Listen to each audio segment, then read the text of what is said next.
আজ রান্না করব চিংড়ি মাছ। দেখো চিংড়ি মাছগুলো খুব একটা বড়ও না আবার খুব একটা ছোটও না। আমার ছোট ছেলে চিংড়ি মাছ খেতে বেশ ভালোবাসে, তাই প্রথমে চিংড়ি মাছগুলো ভেজে নেব।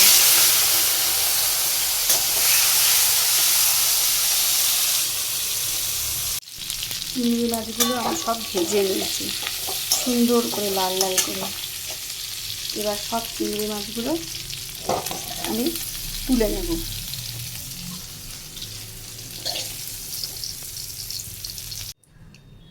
চিংড়ি ভাজার তেলের মধ্যে সামান্য তেল গরম করে তার মধ্যে ফোড়নে দিয়ে দেব সাদা জিরে আর কিছু আলু ডুমডুম করে কেটে রেখেছি, ভেজে নেব।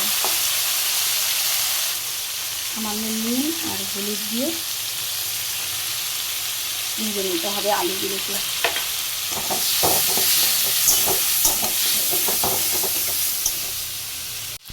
আলুটা হালকাভাবে ভেজে নিয়েছি, ওর মধ্যে দিয়ে দেবো আদা রসুন আর পেঁয়াজের পেস্ট দিয়ে আবার কিছুটা নাড়াচাড়া করতে হবে, সামান্য কষিয়ে নেব।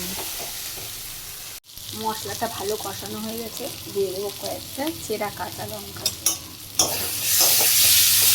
দেখো খুব সুন্দরভাবে মশলা কষে গেছে। এবার এর মধ্যে দিয়ে দেবো সামান্য জল।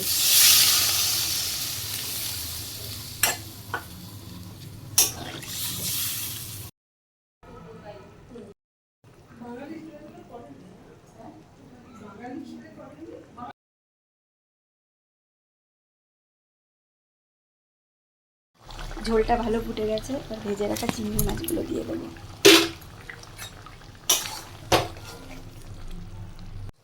ভালো করে ফুটে গেছে, তৈরি হয়ে গেছে আমার চিংড়ি মাছ দিয়ে আলুর রসা।